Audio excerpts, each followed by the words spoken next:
All right. Well, I just started recording because I want people to see the future. The future of the new sport, competitive sports. The new craze in the USA. The future of civilization is right in front of you. Pickleball. It's in Arizona. We're playing in Arizona with paddles and wiffle balls. This is how far we've really gone down the shitter. Yeah. I think this is cool. It is really. I play. It's actually a pretty fun sport. Yeah, look at these people. Low impact. You can't really get hurt from by the ball. It doesn't take a lot of, like I said, the learning curve's really pretty small, and it's just easy. It's actually really easy to play if you're playing doubles and you have like people that are of unequal talent. It's actually a really good game to be able to play with a bunch of different folks. You got a letter from Lily in your car. Okay, so that's kind of cool because we have all different levels where I live. But most of us had just started playing. But I'm talking like, I play with a guy who's like, in his mid 70s and I'm in my mid 50s. And so, but we can play in the same team and the same match and it doesn't get out of hand. So, yeah, well, this is great. Oh, I didn't know I went on. There we go. Come on. There we go. Hey, are you there? Whoa. What up, Colin? He sounded auto-tuned there for a second, man. Yeah, he did. I was like, wow. No, man. Trey voices. California. Oh, man. Yeah. Well, we got to talk about that Super Bowl halftime. Oh, yeah. Why not? Where everybody went crazy over that? Same bullshit. I don't get it. Like, I appreciate the talent. But like, if you're a rapper, you're not really much of a performer because you got this damn mic in your hand and you're just kind of bouncing like this and walking around a set. Like, Bruno Mars, I can get. The guy's running around. He's got all these dance moves. He can play a bass guitar. He can play a lead guitar. He does, all this shit.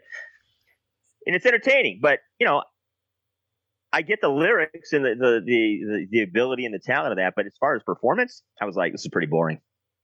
Yeah, Dre especially has never really been like a exciting performer. He's always just, even in his videos, just kind of like bobs along, Yeah. My favorite. And I dig it in that form. That form, I love it. But as a live show, I don't think it's much to look at. I think my favorite part was when it cut to 50 Cent. And he's just like upside down. He's just like upside down, hanging from the ceiling. And I'm just like, why the fuck is he upside down right now? That made me happy. A lot of people talked about that. There were some good memes. It was such a weird intro. Yeah. I was like, what the? I get it. I was like, first of all, I'm like, who is that? Yeah. And then he's like, I heard the beat. And I'm like, okay. Yeah. So. Yeah. Well, Forrest had to drop out. I think he'll jump back on. I think his internet's been struggling. He said on Facebook. Gotcha. There, so. So John's gonna jump in about 4:30ish. Yeah. Tell us a little bit about him before. Yeah. So I would like to know. I know him. We kind of existed in the Guy McPherson Nature Bats last blog world at the same time. Like we both did sort of a couple guest blog posts for him, I think. And that's how I knew of who he was. I never really interacted with him, but then we somehow became friends on Facebook. He left Facebook, and then we became friends on Instagram. And so I follow him on Instagram. And I finally had a chat with him probably October for the first time, a Zoom call. And pretty cool dude, total doomer. I think he worked in finance. I think he's off the grid doing some major homesteading, like back-breaking labor stuff. He's like 60.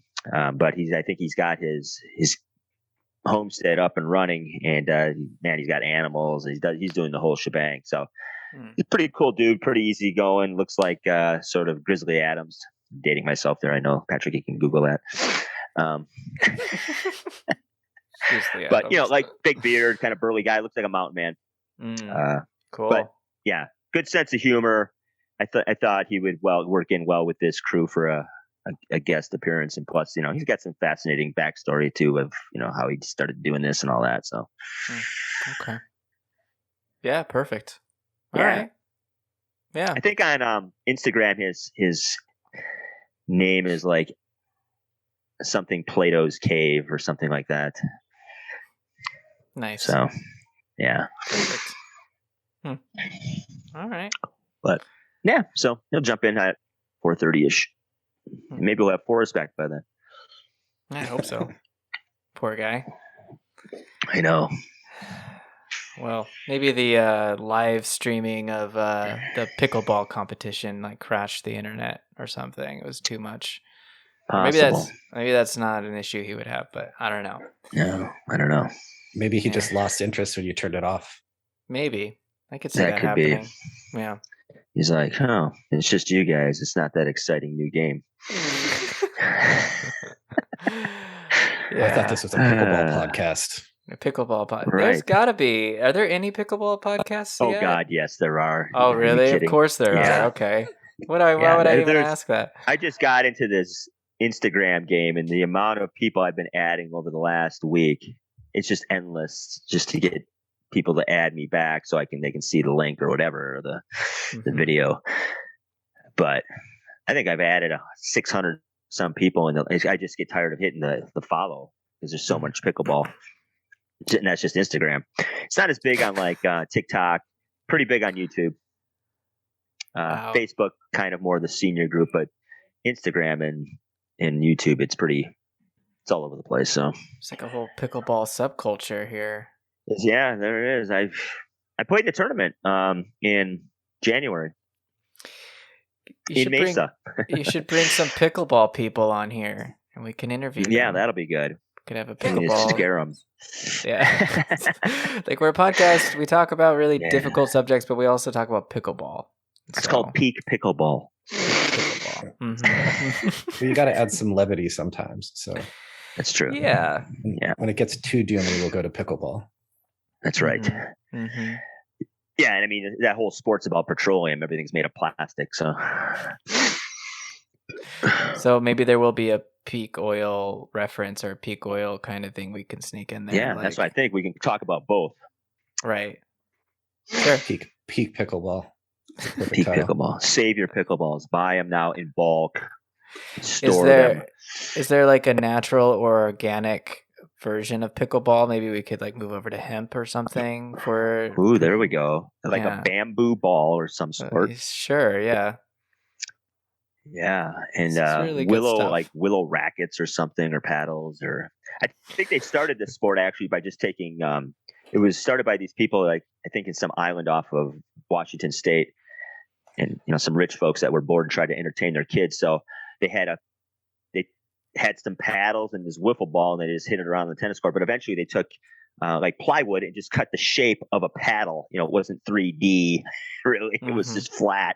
And that's what the early pickleball paddles were. But now, I mean, I'm not even going to tell you guys what I paid for my paddle. It's insane. They're making out of carbon fiber and honeycomb, and it's unbelievable. You take it, and now they're talking about the whole pattern in the wiffle ball. Are there people that are like, oh my god? Are there like? Is there like a thing where there's like, what was it in football? It was, what the fuck was it called? Where one of the, they took the football and they deflated it a little bit and that affected the game. Oh, Deflategate. Do you think there could be like a pickleball version of that where like the holes in pickleball, right? Where the pickleball Dimplegate or something like that. Would that, is there like, it's weird. Are there regulations around? There's definitely like a tournament ball and a practice ball. Like the tournament ball is it's kind of lighter and it's got a little more pop to it, but it doesn't last as long. So when you practice, you don't generally buy those balls. You kind of get something that's a little more heavy duty. So, do you and your wife both play? Yeah, I play a lot more. I'm one of those people though. When I get into something, I really get into it, and then she gets into it later and still better than me. She does it part time with like the other hand, and she's like, "Oh yeah, this is fun. Yeah, great." Yeah. She's just really talented at like everything. So yeah, Sure. So when I took this up, she's like, "You're gonna go full bore," and then she's like, "Can I borrow your old paddle?" And then she's better than me. So. Yeah. Well, it's just the way it is. Yeah. So it's actually really taken hold in my family in general. Like my sister and her husband play, and my nieces play. My parents play a little bit. My parents' new house, it's big enough to put, get this, a pickleball court in their garage or in their basement. Wow. So that's upper. That's like in upper Wisconsin, middle class. That's a good thing. Yeah. Yeah. Oh yeah, I guess you would need it up there. Yeah. Yeah. Yeah. Basement obviously lower ceiling, so you're not hitting any lob shots, but. Yeah. Hi, Forrest. Holy crap! You're back. Yeah. Is that the moon behind you? I told you guys I had perpetual bad luck. my VPN crashed after that. I had to restart it and all that. See, guys, we started talking about pickleball again, and he came back. Right. That's how it works. Go to pickleball. That's right. My favorite sport. I know. I figured. Yeah. Lots of people of color in pickleball. Let me tell you. No. It's a very white sport. It seems like it. Forrest froze again. Oh my gosh. See? Maybe it's not meant to be today. Yeah.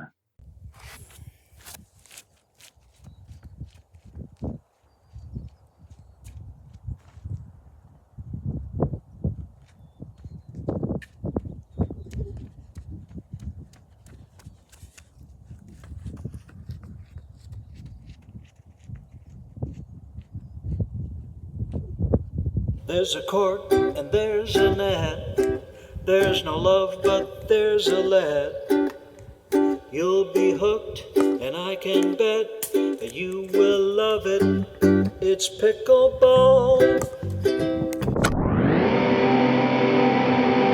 Attack! And Dethrone! God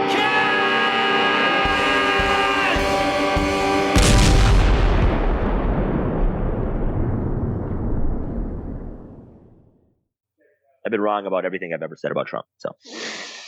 Well, John's here. Hey. Hey, John. I want crony capitalism. Yeah. I think we're all here. Everybody's got Forrest. Forrest, your internet's working well. Yeah. I'm good now. I'm good. I'm good to go, bro. All right. John, at this time, I'll probably have a heart attack and die. But... Say that again, John. Do I need to do a makeup test or anything? Or am I good? Or no, you comb that fucking beard. Yeah. You're just jealous, asshole. Just quit shaving. No, this is all I got. That's what your wife said.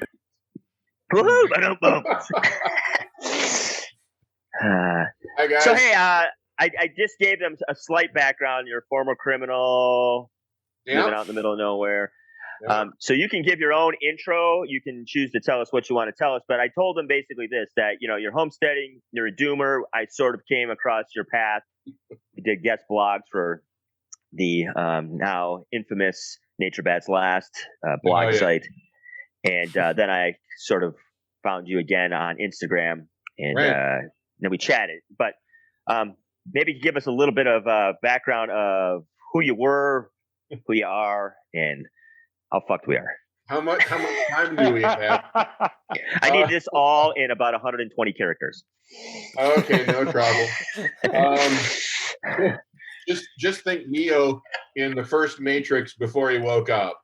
He's looking for everything, and that's what I was. No, I did 30 years as a financial advisor. And, shit. And that came out of a seminary background, similar to Chris Hedges. He went to Harvard Divinity School. I went to someplace similar, and so I'm not your average bear when it comes to the world. And I had always had this issue with society was pretty much fucked. In fact, one of the first girlfriends I ever had in high school, I ended up having it out with her old man because he was just convinced that modern civilization was the thing, and I just knew as a kid, I'm going, no, this is just not going to work. And it took quite some time because you kept trying to think that the system must be right and you must be screwed. You must be the one who's wrong. And it took quite some time to figure out that was exactly backwards. And so I quit my practice. I retired at 54. Back in 2017. Use the then appreciation of my house and the sale of my practice, and found a dilapidated old 40-acre plot out in the plains of Colorado.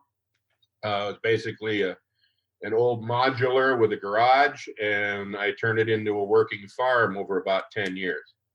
And it's pretty much done as far as it has to be done. I'm 59 years old. That shit hurts now. And so we raise most of our own food. I guess most people think vegetables, but we have an acre vegetable garden. We breed Nigerian dwarf goats. I make cheese and yogurt. We raise our own chickens for eggs, chickens for meat, turkeys for meat, and pigs. And that's pretty much my life these days. Did you have There's not any... a lot of time for pickleball, John. What's that? That's not a lot of time to play pickleball. Yeah, sure. Yeah, I don't need a gym membership, that's for sure. That's for sure. Shit. Well, I don't know if you said this already, but did you have any experience in farming or anything like this before you made this? Indirectly, my mother was I was raised in suburban Detroit, and my mother was an urban farmer before the term was actually a term. She gardened our whole backyard, and some of my I hope she doesn't see this, but some of my funniest memories of her were on her hands and knees in this dirt in suburban Detroit, parts hanging out of her halter top and everything, weeding the garden, and my dog sitting there because he knew that carrots were in the ground and he liked carrots and she was going to pull them up. My roots are essentially rural Iowa. Not so much me. I was only there when I was an infant, but my grandparents and relatives all hail from a Dutch settlement in Iowa, and so I come by it kind of honestly, but my old man was an engineer for Chrysler, so it was so indirectly, I at least knew it could be done. I guess that's probably the biggest thing that came out of it. Watching my mom can this little postage stamp of a house we lived on, or a yard that we lived on, and how much food she could actually produce from it. And I did the urban farming thing before we bought the farm. That doesn't sound right. I didn't buy the farm. I'm still living. You're still here. Yeah. But our suburban place in Denver, we had 23 raised beds out there. So I had started before we found the place. So yeah. I mean, when you said an acre vegetable garden, right? That kind of slid by, but I was like, I've done some gardening in a fucking acre. That's called farming, actually. Yeah, no doubt. Yeah, that's. Yeah. Okay. I've never been accused of doing things minimally. It's an acre. We started out. We had one out here in the plains. The one thing I didn't know when we bought the place was just how prolific the weeds are, and we tried it one way and it didn't work. It was about an acre and a half. It produced a lot of food, but we were out there at every spare minute pulling crap out of the beds. Yeah. So we moved it, and I built a 24 by 36 greenhouse, and then also built a whole bunch of raised beds, and found out, again, just learning out here, if you live east of the Missouri River, and you garden, you're not a gardener. You just stick a seed in the ground and some Right. grows. Boom. Oh shit! I have food. Look, I'm good at this. Yeah. Here it's a learning curve. And what you learn really quick is that, one, we live at a mile high, so the sun is a beast. It's the edge of a desert, and in the springtime, your biggest nemesis is ungodly hailstorms. And wow. So the beds themselves are 4x12s, but they all have hail guards and shade cloth over them, and Jesus. they're all on drip irrigation. So the total, it's an acre worth of space. We have the equivalent of 50 raised beds. Jesus. Damn. That's incredible. Well, yeah, and again, because the growing season in Colorado is relatively short and violent, our whole basement is a seedling starting room. I learned a lot of that from pot grow rooms. And so I've got big metal halide lamps and T5 fluorescents, and it's all vented. And in about 2 weeks, I'm going to be starting every plant that goes outside downstairs. And by the time we plant like our tomatoes outside, they'll be almost 3 feet tall. Wow, that's incredible. Yeah, the power of light. Right. Well, and good soil. The only way that I can do that is the house is all solar. When it's really up and cranking about the end of April, I'm burning 6,000 watts of light. And holy shit. Yeah. So it's one of those things where you get 2 months. And if I didn't have the solar panels, it would be horrid. But you have 2 months out of the year where the electricity bill is ridiculous. I'm sure. Yeah. You must be really good at building soil, though. Yeah. You can't just build it out here. I have a couple of mentors, and one of them thought that he was doing really good. He says, I had a soil test, and it seems like my soil is fairly acidic, because vegetables need acidic soil right around 6.5. And I said, well, what did your soil test come out? He says, it's 7.9. I'm going, really? Yeah. So I had a there's a guy I know in town that does just basically aggregate trucking. Okay. And he went up to a commercial composting facility and brought me a couple of semi-loads worth of composted topsoil. Oh shit! We live in cattle country out here, so that was pretty easy to do. Yeah.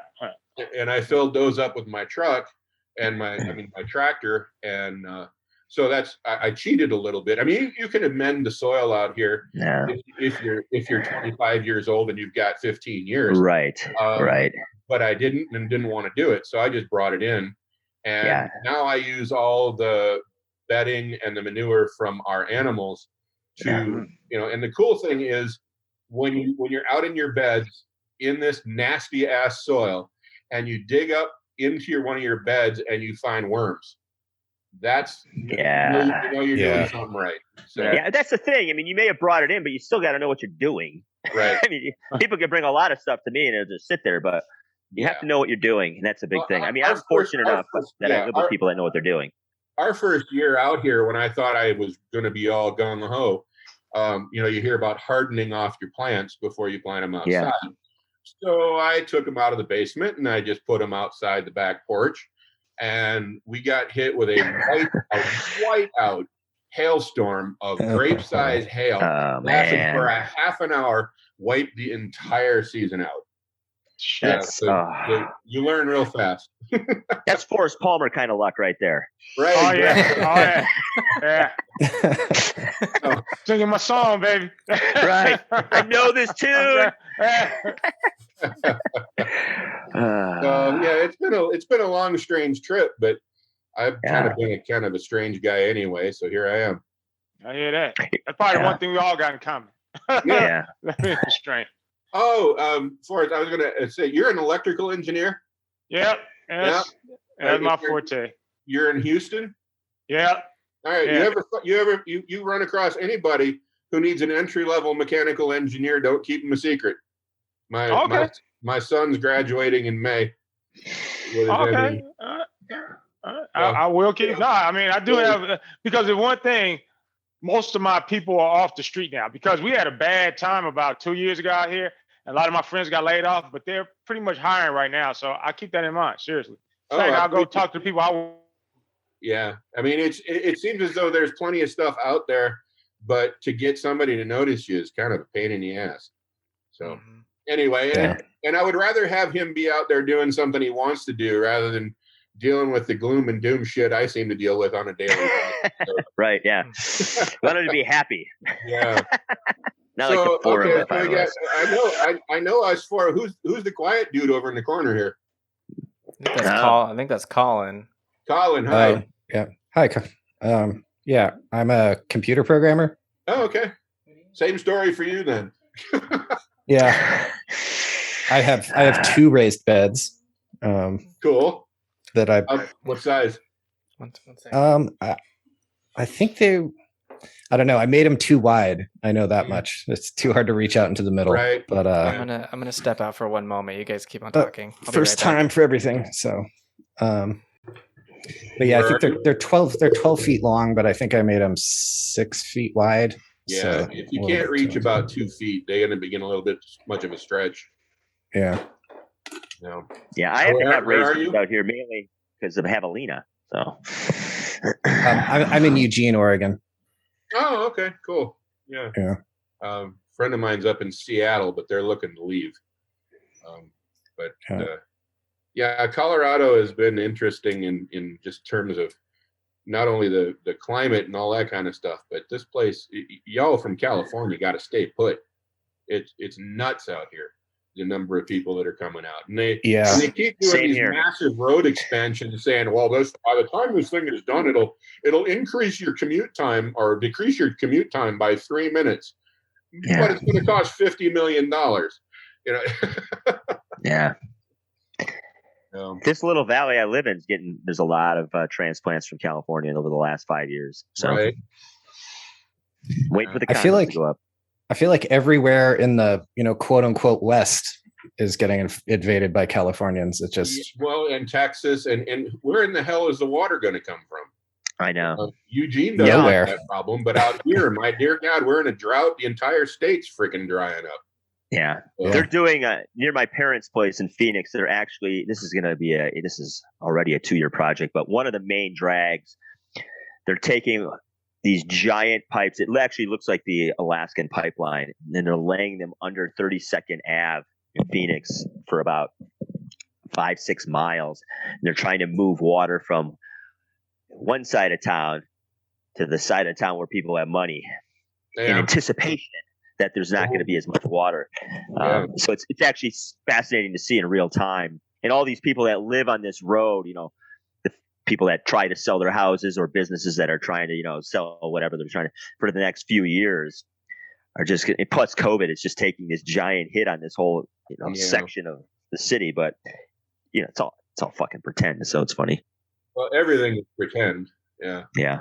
I was kayaking with a investment banker last year and started talking about water prices and how it's going to get worse and they're, commodifying it basically and gonna ruin everything.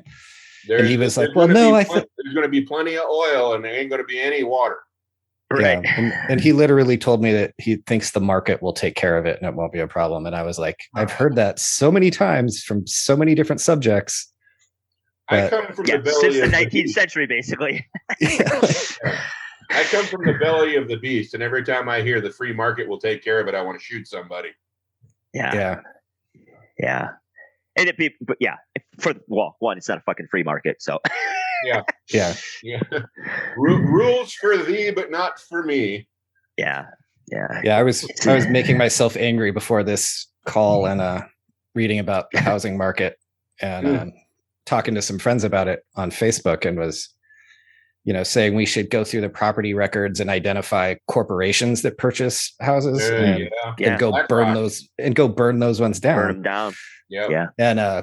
And then I got a targeted ad on Facebook for prison toilets, like the metal.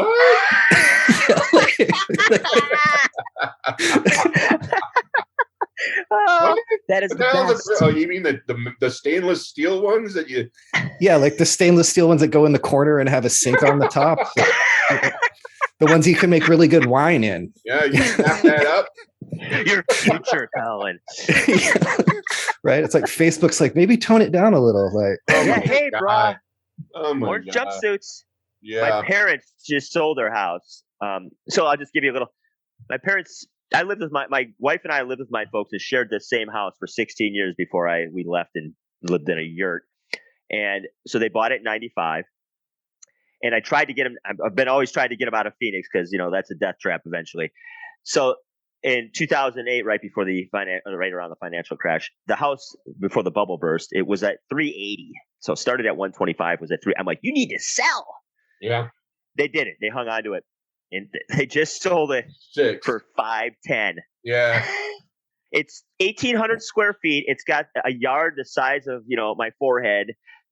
Nothing significant to it. It's a house that looks like any other house in that neighborhood. It's a 2-story in Phoenix, which is not a decent thing to have. And they sold it for $500,000. God bless the Fed, man. Holy shit! Are you kidding me? Yeah. Well, you watch. That's going to end. Yeah, and I'm glad they got theirs, but 30 years just went over 4%. This is coming to an end. Mm-hmm. Yeah. So it's but so they're going back to the Midwest, which is where they're from. They're going back to Wisconsin because they have some grandchildren who are about to get married and have babies eventually. And so they've been out here 26 years. But they bought a house that's bigger yard, wooded lot for about $460. Right. So it was an interesting. But their property taxes are a lot higher now too. So most of those moves are going to be lateral. Yeah. This idea of taking the equity in your house and going buying something that's either less expensive and bigger or something like those days are gone. Yeah. Especially if we keep fucking with Canada and can't get cheap lumber. Right. Right now, which nobody talks about. Yeah, it's adding about $20,000 to the price of a house now. Mm-hmm. And it was worse. So yeah, this whole system is buy a farm, get the fuck off grid, grow your own food. Yeah, and we talk about this a lot on this show. Is I'm blown away every day that it's still going. Oh man, somehow it's still going. Yep. It's fascinating. The Fed figured out that why do we need taxes when they can just print money? Right. And they're never going to call the bill in. No. I don't know. I mean, $6 trillion is what, I was listening to Jon Stewart's new podcast, the clip the other. They figure, they had some economists on. And again, this is a random number he picked, but like he asked, how much money do you think the Fed has printed? He said $6 trillion. What, $6 trillion? 40%. Boy, it takes some faith. 40% of all the money that is in circulation right now has been introduced into the economy in the last 2 years. God. So that people can buy NFTs. Right. And pickleball paddles, Colin. Well, and a great deal of it went into quantitative easing and then giving corporations money. And what they're doing is buying back their own stock. And it's the biggest purchaser of S&P 500 companies right now are corporations buying their own stock, which used to be illegal and was one of the reasons that caused the Depression. Yeah. So we don't use that word anymore, though. Depression? Oh no, just the Great Recession. Correct. Yeah, it's the working class takes it up the ass. That's the name of it. Right. So and you look at the COVID market crash and how quickly it recovered back to like all-time highs, and you're just like, where did that come from? What, like, everything, it just makes no sense if you watch the market like closely at all. It just there's completely no growth. The only growth is corporate buybacks and the Fed buying up everything it can to make sure the thing doesn't fall apart. And if they raise rates like they say they're going to, good Lord. Even them talking, even just mentioning it causes a market dip. I mean, I was in this racket since just around the crash of '87. Yeah. And so I've seen 87, 2002, and the big ass one in 07 and 08. And if you think this is a free market, Jesus. So what is it? I mean, I'm asking you to make a prediction, which I don't like have people to do. But what does it? Is it just lack of faith eventually that in the public, or is it something else? Is it a lot of it's psychology. Yeah. Once people realize that the emperor wears no clothes. Yeah. That there is no economic growth. This economy is dead, absolutely dead, and once people realize that, and then the Fed's going to try and stave off inflation by raising rates and all the bullshit that they're talking about doing, this thing is going to crater, the likes of which we've never seen before. The debt load in this country, especially with corporations, is so much higher than 2008 that if it falls down, it's going to be almost irrecoverable. So what ends up happening? It's just like everything is a lack of faith. Yeah. As long as people think that if they buy their 7 shares of Amazon, that it's going to continue to go up, and that Jeff Bezos is going to, send us all to Mars, and that's going to drive his stock prices up, everybody's going to buy it.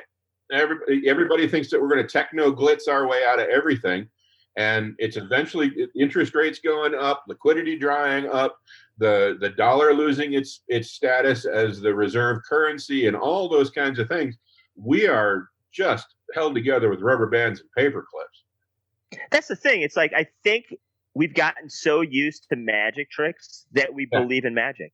Yes, pretty much. Yeah, there's a great book for you, Mike. It's called Fantasyland. Yeah. It's written by a guy named Kurt Anderson, and I've heard of Kurt Anderson. Yeah, and it's the whole idea of the American the history of America based on our financial and religious background. And it's basically that America really doesn't have much of a culture except for Disney World, McDonald's, and the NFL. And if you can believe in snake oil salesmen and all of the magical thinking that we have in our fundamentalist religious culture, and translating that over into politics, none of it's based on reality. None of it. Yeah. And if you try to base the world's biggest economy on the fantasy industrial complex, no wonder we're screwed.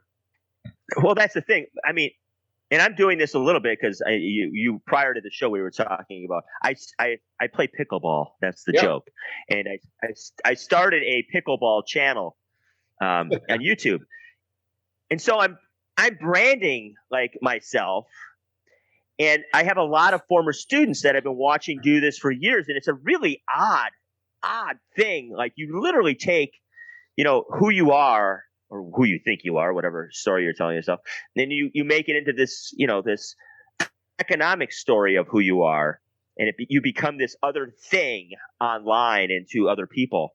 And I have to do this a little bit because I'm trying to drive traffic and, of course, revenue, because I'm a capitalist, to a site that I've helped develop over the years and help run. That's just basically, it produces news cycles and pretty benign stuff. But it's a weird thing now that I'm doing this on a daily basis and creating content, and then trying to add people on Instagram to see this content so we can drive traffic to a particular site, and so on and so forth. So a friend of mine can eventually not work on have a 9-to-5 job like I don't have at this point. So that's kind of ultimately the goal, is to like get out of work and do this, and sit at your desk and go, oh, like, and they'll like me back. And so it's all fantasy. The difference is, and I don't mean to but I'm going to raise this up. We, at least at this podcast, realize it. And if, no matter what, and I'm not trying to survive it, because that's a fucking crapshoot. But I feel good about the fact that even if I die tomorrow, at least I saw what bullshit it was. Yes. Yeah, That's it. unfortunately, I had to For me, live that's most of my winning. life. I saw the game. Yeah. Like Well, I have people that ask me all the time, like, you're so into computers, like, how come you're not into Bitcoin and cryptocurrency? And I'm like, that's because I'm into computers and I right. Sure. Right. It's because I'm smart. Well, man, I can relate to that completely. When I started out in the financial world, it was still pre-Gordon Gekko, where greed is good. Oh yeah, greed is good. And it was fun because you design people's portfolios based on, well, this company has a really neat widget coming out, and they're going to sell 1 billion of it, and it's going to make the price go up because of the amount of money they're making. Yeah. Well, long came the commodification of everything after the dot-com burst, and everything turned into, how can we destroy companies in order to profit from them? So we went into this whole, where we are in spades right now, where it's feed on the carcass capitalism, where you're trying to destroy everything. Mitt Romney is a poster child for that, and what they were doing to companies' pensions and so forth. The way that they changed rules and they made the illegal legal and all that kind of stuff. And I spent a good half of my career before I got tired of having breakdowns of trying to defend my clients against criminals. And if you really actually care in your heart about the people you work for, that's devastating. And I think the people that are in cryptos right now don't seem to realize that they're based on fucking nothing. Nothing. And it's literally just make the number go up. Yeah. That's the decimal point. It's right. based on fucking nothing. And God help us if we ever had a real serious power grid attack, or had it go down for some reason, and all of a sudden that crypto, it's nothing. It's zeros and ones. That's it. Yeah. Well, that couple that just got arrested the other day for how many billions of dollars of Bitcoin they were caught with that had been stolen from Bitfinex. But you know, like, they talk about how secure it is, but once you take somebody's Bitcoin, it's yours. There's no way to take it back. So how secure is that? Like, not at all. Not at all. It's like, I didn't even think we could make money more fake, but we did. And if you're investing in those companies, the volatility right now is just like ulcer creating. You know, well, or 9%. even like the big companies like Facebook, watching like 25% of their stock value just go away in like an hour the other day. Yeah. Well, didn't you know we're all going to live in cubes, wear VR helmets, and own nothing and be happy? Yeah, and we have to rent the cubes. Right. Yeah. And you won't own your movies because you'll just rent them on Netflix. And then it'll look an awful lot like that scene in Idiocracy, where the guy is sitting in his recliner chair that has a toilet built into it. Everything is on a screen, and they feed him through a tube. I mean, and he's basically watching our version of Jackass. Mm-hmm. So, welcome back, Patrick. I mean, we're pretty much there anyway. I mean, we are there. I actually have a toilet I could sit on and do that. You're doing it now, right? Right.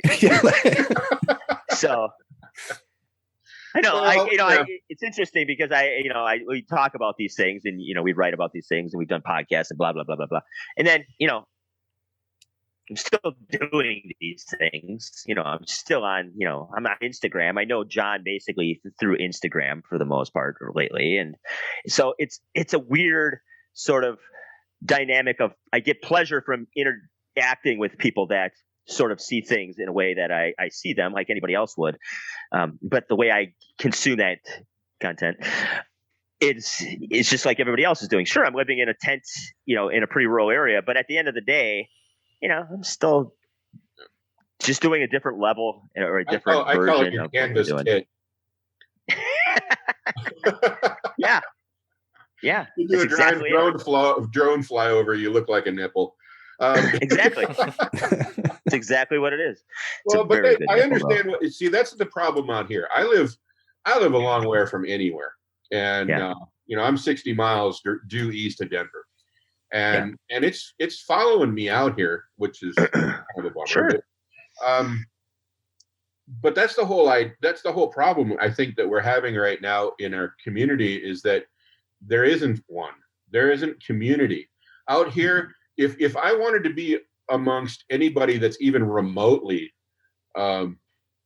like-minded, I'd have to go join a fundamentalist church.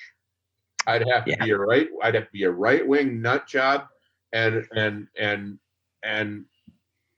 you'd have to sacrifice an awful lot of yourself to do it. So the only way that community really exists anymore is because of the inner tubes.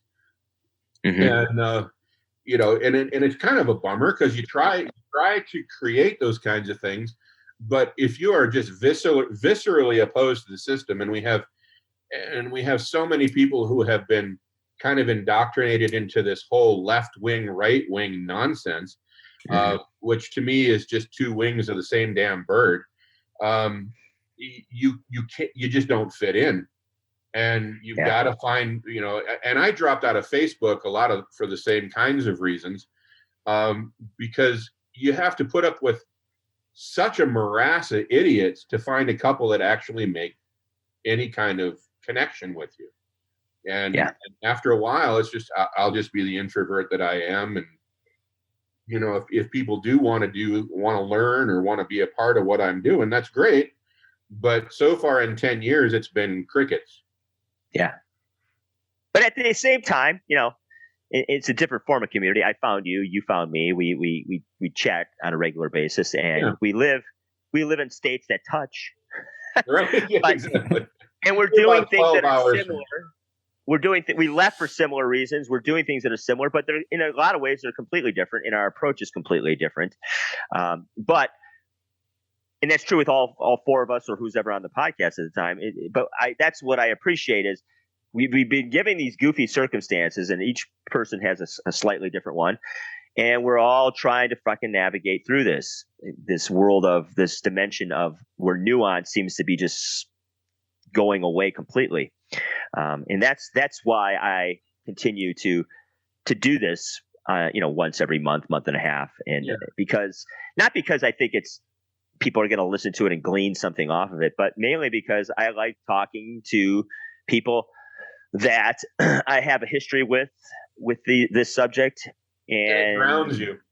It grounds me. And these guys are friends. I've never met any of you in person. Patrick's met a few. Two. Yeah. But at the same time, I care deeply about what happens in your lives, and it's a strange dynamic.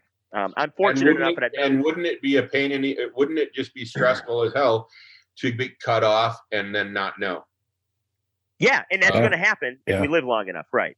Well, it's going to happen long as we live long enough, and if this system continues to go the way that it is, it's going to eat itself. So you try and create the old-fashioned, because we weren't. I'm just kind of rambling, but do you guys watch anything that Paul Beckwith puts out, the climate scientist in Ottawa? Yeah. We've been. Patrick and I were on the same show as him at one time. Watch his most recent one. He went through an article that's called "Oh Shit." Has nothing to do with climate. No, it's not called "Oh Shit." It doesn't have anything to do. It has to do with a study that a school did on the change of language from the 1980s to present, and they were able to use the search engines from Google to find this out. And I can attest to this. I was in college in 1980. And by the time it was 1984, the thing had completely flipped over. And the language, what they were talking about, is that we have gone completely from the predominant discussion in society of being we to being I.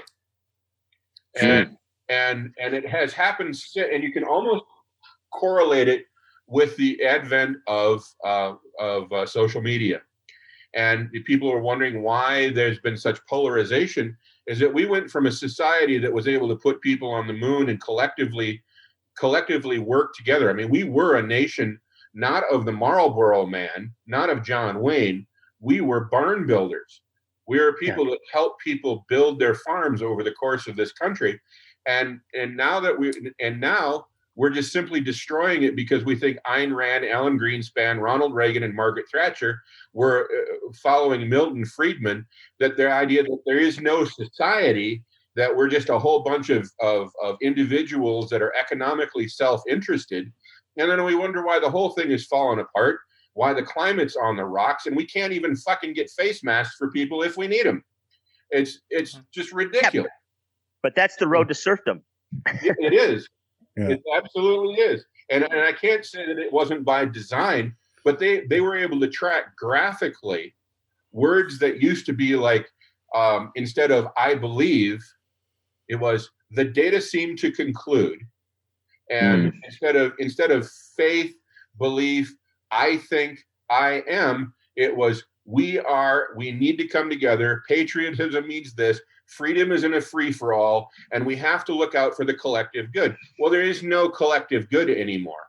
And so the people that do the kinds of things that I do isn't because I've got a tinfoil hat and I'm not carrying an AK-47 and those kinds of things.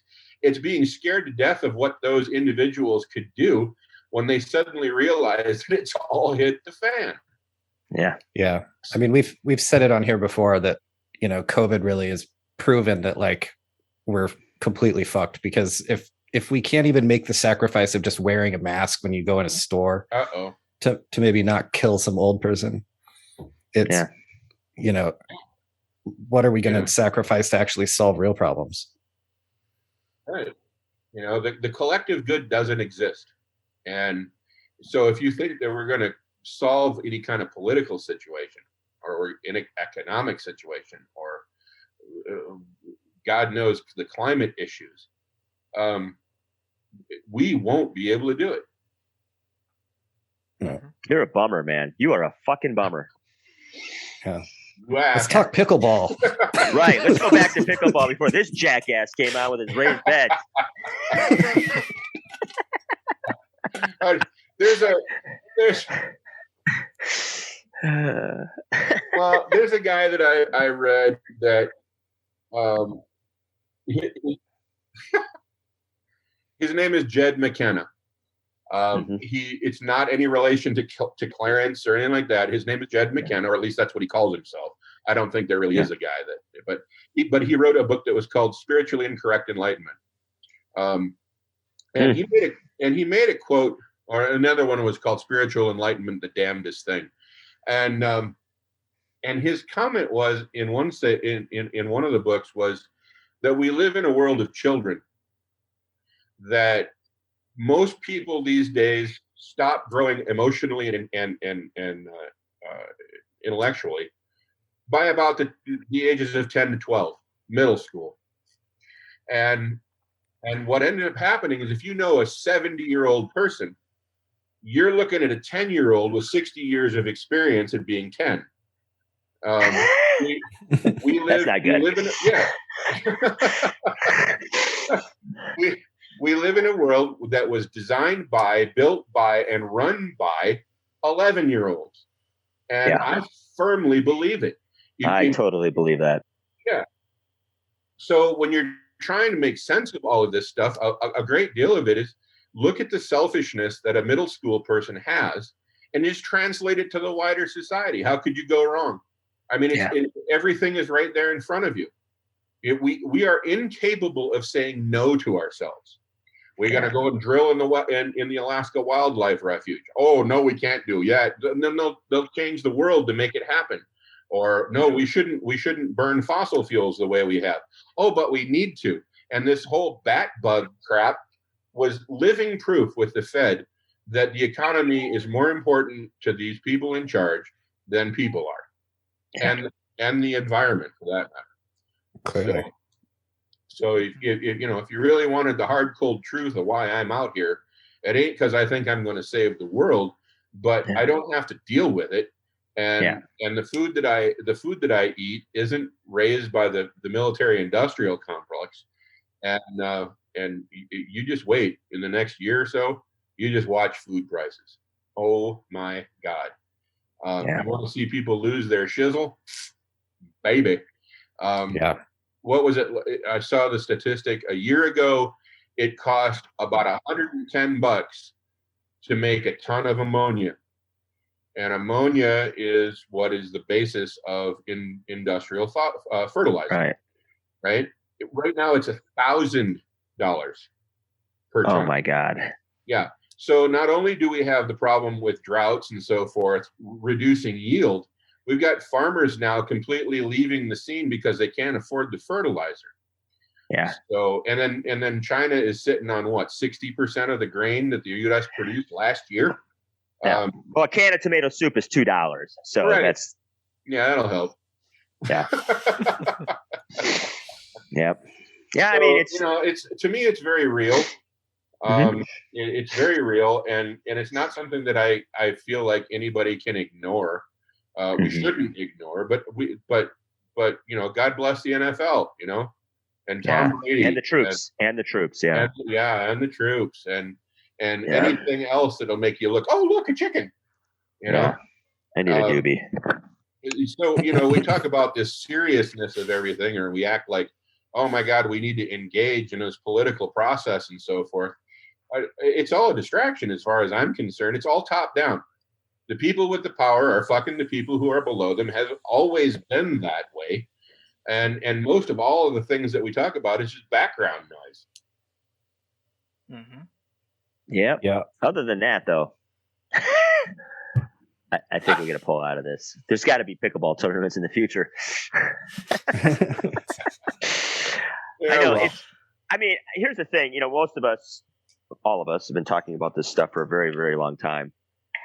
And, I get to the point where I don't know what to say anymore. So I don't, and obviously I don't have to. Most of the people I live with, around, they've heard this well before I ever showed up. But you're lucky. Yeah, I am. And because you when you're mentioning, and I've said this a million times in this show, I don't have the problems that a lot of you face. I am not surrounded by people that don't see it. I came into a space that people were seeing this in the 1960s and 70s and have been like, oh, you're finally here type thing. And so anything I have said, written, or talked about, they knew and already had done that. And so I'm like, oh, yeah, it's cute. You're a little fucking computer guy.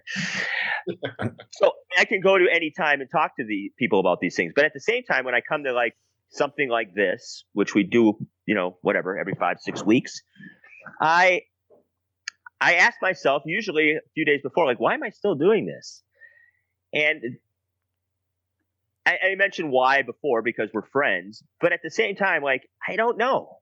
Like, something in me still needs to verbalize certain things.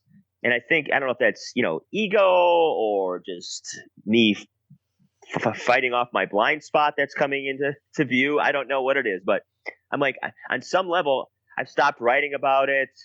I don't do a podcast all that often. I'm not on anybody else's podcast all that much anymore, which is fine.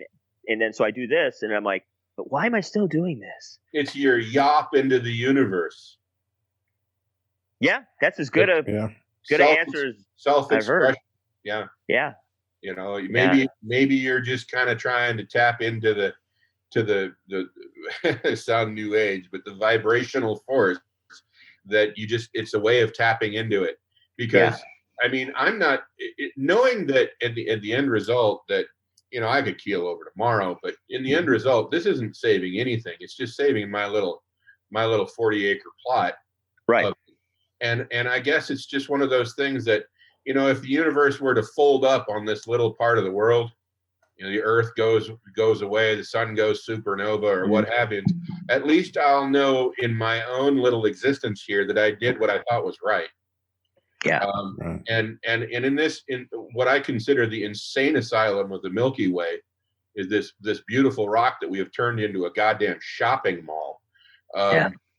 Is that if it's all said and done, I stood there and looked at it and said, no, this was really fucked up. This species really has a problem. We are psychotic and it's diagnosable. And I didn't participate. Help! Yeah. Exactly.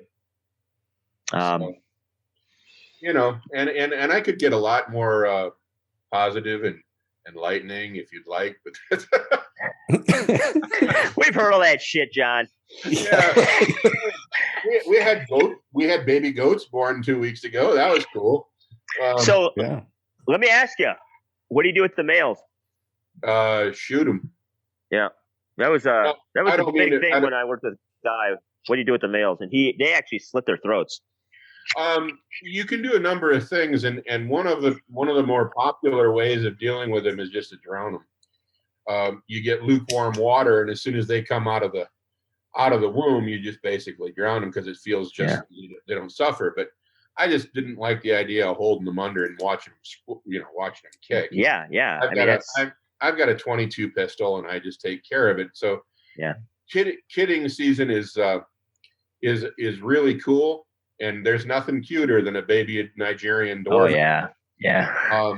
But we have 2 bucks, and that's 2 fucking bucks too many. Yeah. They're nuts. And they are. I don't know if you know anything about deer or elk going into the rut. These are every bit of that. They pee on themselves, and it's just and they stink, but they produce baby goats, and that means that we have milk. And starting tomorrow morning, I'll be milking out 3 of them every day. Mm-hmm. So it's just one of those things that's how nature works. Yeah. And it's just like a chicken flock. If you're going to raise chickens and you want to breed your own, you have to have a rooster. And and roosters are just vile creatures if they attack you, and they do. Yeah. So you end up putting them in quart jars and canning them, and they taste good that way, and they don't hurt you. Yeah.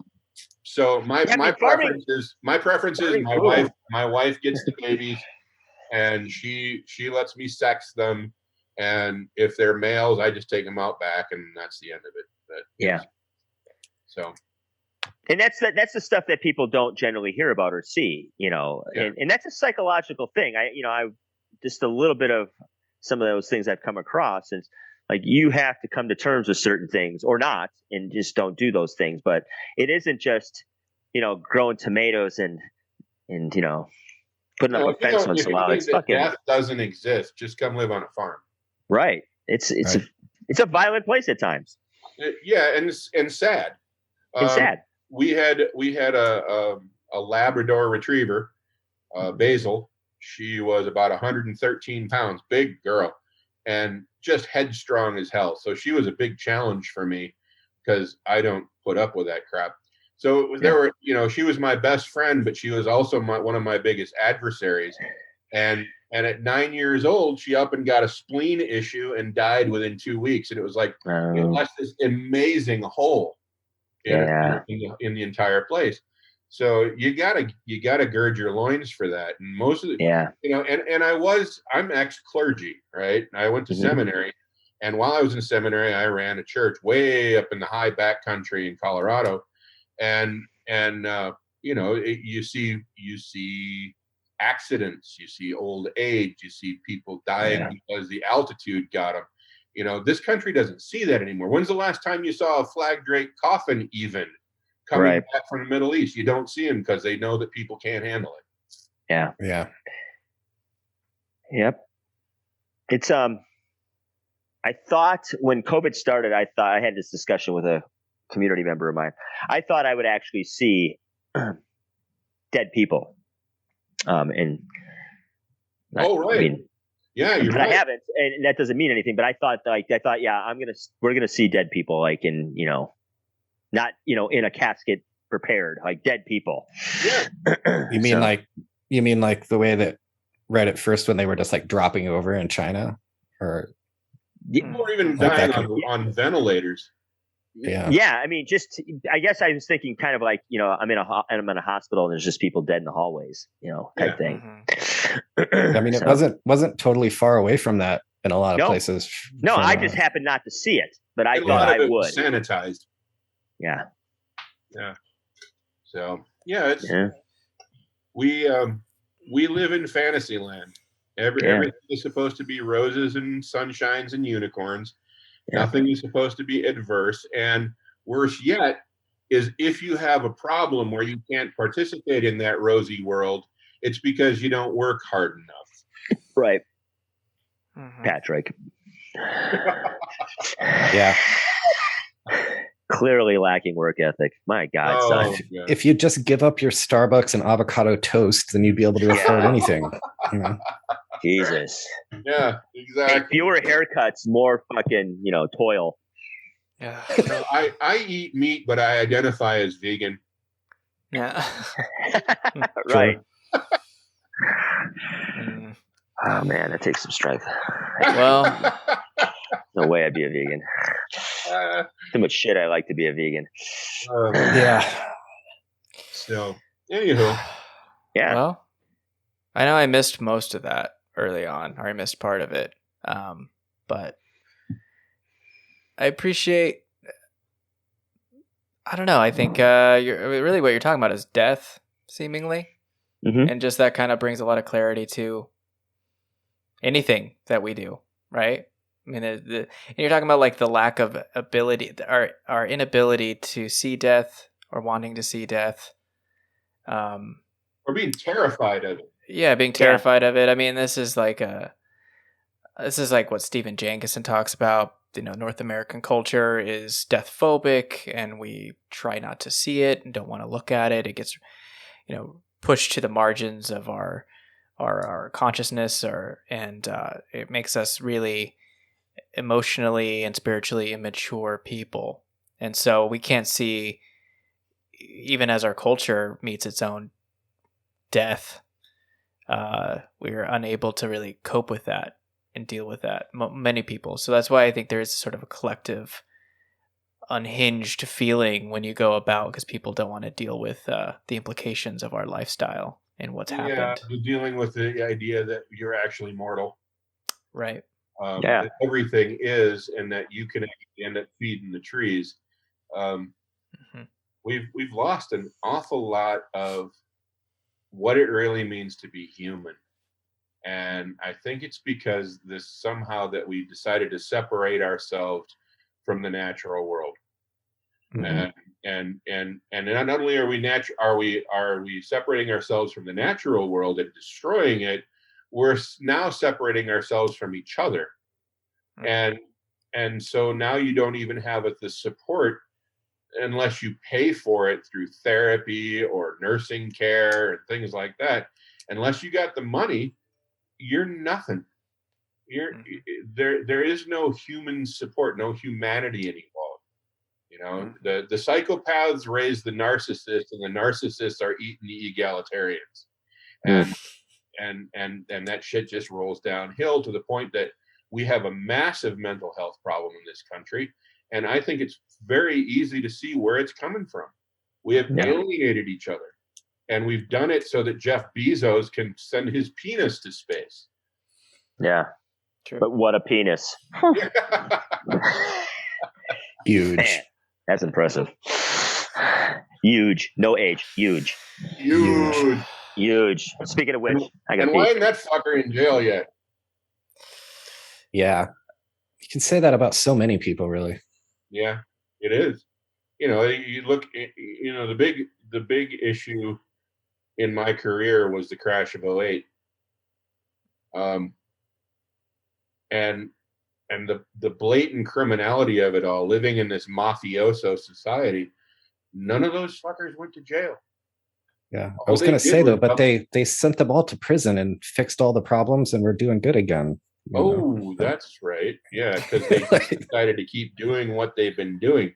2008 was a monumental portion of my career, and I made it to 2017. But you just kept sitting there, waking up every morning, looking at it, going, "Why isn't Jamie Dimon in jail? Why hasn't Goldman Sachs been closed down?"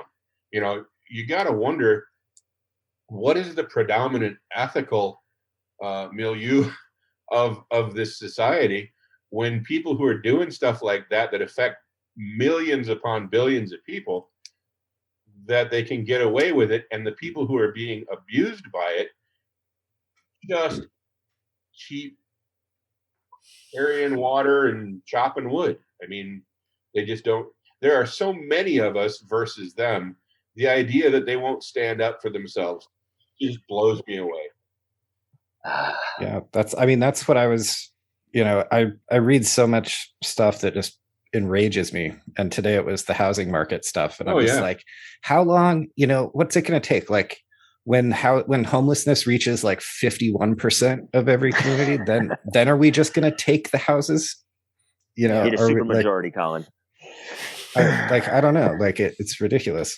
And it's the commodification of everything. That people are simply useless eaters and wallets to be mined. I mean, the analogy I use is that ever since about World War II, when the middle class was really being built and this amazing amount of wealth was being accumulated in the hands of basically the bell curve, the right people in the middle, that the greedy among us set to work to figure out how to mine those wallets. And the crop is mature. In fact, it's so mature now that it's rotting in the fields because there is no wealth left. So now they're creating wealth out of nothing. And so when is it going to be enough?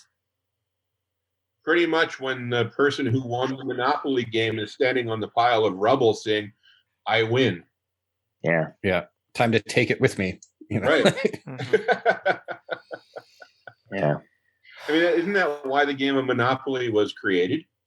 Was to show that no matter what you do and how you play that game, at the very end, there's only one person that owes everything and everybody else is indebted to them. That's how the game plays. And we are in it real time. On Park Place, I called it. Hey, Park Place. Hey, Boardwalk. I'd rather just sit and languish in jail. Yeah. I mean, hey, 3 hots in a cot. That's it. Plus fighting off some stuff. Right. Yeah. I don't make any noise when I fart anymore, but it's hey. Right. It'd be a whole other ball game. Yeah. Prison. Ooh. Well, Colin will know about that after his toilet seat incident. That's right. I'm surprised the black helicopter hasn't landed in your backyard yet, dude. Yeah. So I like that. I'm really flattered that you guys wanted to talk to me, but that is the seriousness of the situation and why we do what we do out here. Yeah. It just seems unbelievably futile. It seems unbelievably immature. I mean, in the we're raised by children kind of thing. Mm-hmm. And regardless of whether McPherson or anybody else is right, that there's not going to be many of us here on this rock in 10 years. It's how do you live your life with any kind of dignity, with any kind of satisfaction and happiness when every time you get in the car and go to the shitty and have to deal with idiots, you come back, all you want to do is kill people. Yeah. Because there's precious few of them anymore that actually, when they ask you how you're doing, actually give a damn. Yeah. And this, when you go into places that people find out what you're doing and it's unusual that you're doing this, you're sort of this, I don't know, freak entertainment for a brief part. Right. Why do you do that? Yeah. Yeah. I mean, it's, and part of what, ego, you get to talk about yourself again, but like you realize like there is such a lack of variety. That's something that I'm doing, which, I'm not living on another planet, but in what I was doing, if I was doing this 60, 70 years ago, would be like, oh, so what in some places. It was just living. Yeah. But now it's literally the hit of the party. And it's like, oh my God, like you have gardens and you live in a yurt and you burn wood and you do this. Why would you do that? Why would you do that? And then, you play pickleball. My question, pickleball actually sounds like fun. It is. But so do a lot of things. But when you run a place like mine, there's not a lot of time to do those kinds of things. But there lies the difference between us, John. Yeah. Well, but when they ask, well, why would you do something like that? My question back is, why don't you? Yeah. Why don't you? The prepper movement not the tinfoil hat assholes, the people that are actually, I would say more of homesteading, like what we do. Yeah. If you haven't seen the grocery stores lately, even the minor shortages that we're having right now, if you're a meat eater, have you checked out the price of prime rib or of some of these steaks? There was I forget what the cut was, $20 a pound. Yeah, it's coming, man. I mean, it's here, but it's really coming. Yeah. And I agree with a lot of the climate guys that saying, we are clever. We can cool ourselves down. Mm-hmm. We can keep ourselves climate controlled, but you cannot cool a cornfield. Right. And if that continues, everything in this bloody country is raised on corn. Yeah. So, why wouldn't you do this? Yeah. Yeah, it's everybody has their own tipping point at some point, but death is one of them. Yeah, death is one of them. I just, for me, mine wasn't. I didn't have an epiphany. I had a bunch of little things, maybe minor epiphanies, and it just kind of got to the point where I was like, everything's dumb. Right. And that used to be a saying I would say with my, one of my colleagues. Everything's dumb. Yeah. We drive a car to go to work so we can pay for the car. And then drive to the gym to get on an exercise bike that goes nowhere. Right. I mean, yeah. So when I got to the point where for a few years I was saying everything is dumb, I was like, wow, maybe there's something else to do. And that's just how I stumbled upon it. But it's, I think you and I did the whole stumbling upon fairly similarly. Yeah. Yeah. Mm-hmm. And everybody does it in their own way. So I always tell people, because they're like, I can't do what you're going to do. I'm like, you don't have to do what I'm going to do. You just got to do what you want to do. Are you doing what you want to do? That's really what it is. Are you doing what you want to do? And it's keeping you sane and it's, somewhat healthy psychologically and physically. Then whatever that is, great. Yeah, Mine the answer invariably is no. Yeah. Yeah. And so that's all I did. I was like, I just started somewhat unconsciously cutting out the stuff I no longer liked in my life. And this is what it ended up being. Yeah. I had a professor one time in college, and it was kind of funny because I kind of agreed with him before I even took the class. Little banty rooster of a guy, little Italian dude, probably weighed 140 pounds, pattern balding and so forth. Mm-hmm. But man, did he love to get a sociology professor. He loved to get up on his soapbox, boy. And he's telling, and this was right around the time that everybody was applying to colleges for business school.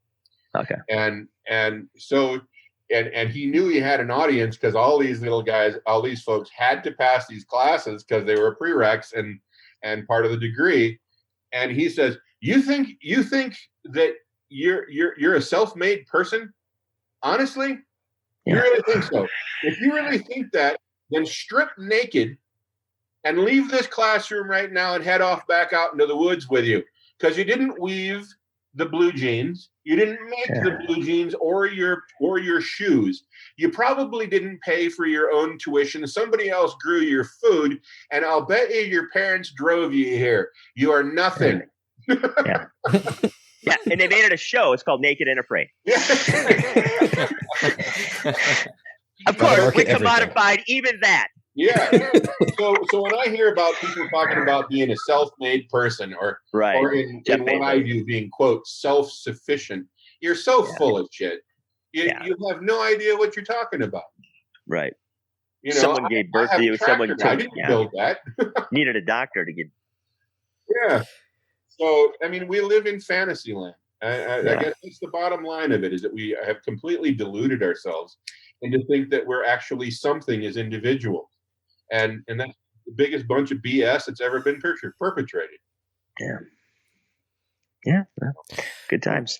Well, I think that's I just have to say I think we should wrap up soon. I have dinner almost ready here, and I would if I wasn't the host of this thing, I would maybe let y'all continue on and as long as you want. Other. I can tell. I can really tell. Yeah.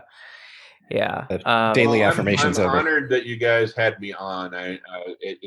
it's nice to be able to pontificate with this and have it resonate with folks that actually understand. Well, I would say that I think the podcast, the feeling of it has evolved over the past year plus that we started. In some ways, it feels more like a better, I don't know if there's a better way to describe this, a support group almost, because we're all kind of on the same page about most things. We can kind of, at least, like you said, pontificate on these things, and you don't feel like you're gonna, because there's that feeling that we all have where you talk to someone about some of these things and their eyes glaze over, and there's a lack of depth in their, like they don't want to go there with you. It scares them in some ways. So, or they think you're crazy. Okay, Mike. Golf. Fuck golf. Yeah. That's a lot of farmland right there. Yeah. Yeah.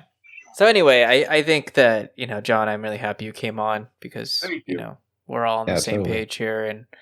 And, Mike's brought on 2 people now. You're the second one, I think, right? I don't know. In a row. It's pretty. He's really carrying the podcast. Filling my quota. Is the biker on his way out now, or is he still around? Nah, he's still around. I don't think he's ever leaving Gila or the Silver City area. I mean, he's found his peaks. He has to go back and realize it. He has to go back to a place he really loves. But I think you go back and go, yeah, most of these people are fucking nuts. Maybe not. Yeah. You're down by the Gila. Is that right? Yeah, you can see the Gila from basically my yurt. You can see the river. Okay, because I did the Jeremiah Johnson thing before I did all of this. Oh. And the problem was that living in the way back country and the things that I did, the problem is that you get a whole lot of the ATV Jeremiah crowd out there, and that unfortunately is disappearing. So I figured, why not? Let's move out to the Dust Bowl, live out in a big old grass field, and see if we can grow maters. You like Grizz, Pilgrim? That's right. I've been to the city, Jim. Yeah, man. Well, it's unfortunate Forrest wasn't. I don't know what happened to him. I feel like his internet took a shit and he just gave up or something. I don't know. Feel bad he wasn't able to go work it out. Yeah. Quitter. But Colin's here. Colin, this is like the second time I think you've joined us. Yeah, in first total. time I've been with him, so it's been cool. Yeah, it's been great. Thank you, Colin, for doing this. Yeah, like I said, it was really, Mike. It meant a lot to even be asked, because I am out here in a sea of grass and out kind of a voice in the wilderness, and to actually have people that identify once in a while. Not only is it fun to just get it out of your system, but to actually have it fall on ears that people actually hear it, rather than going, "The fuck are you doing?" Right. Yeah. Right. Yeah. No, it's good having you on. We'll have to have you on again sometime when Forrest is on, because I'm sure he'd like to interact with you some more. So yeah, that would be fun. Absolutely.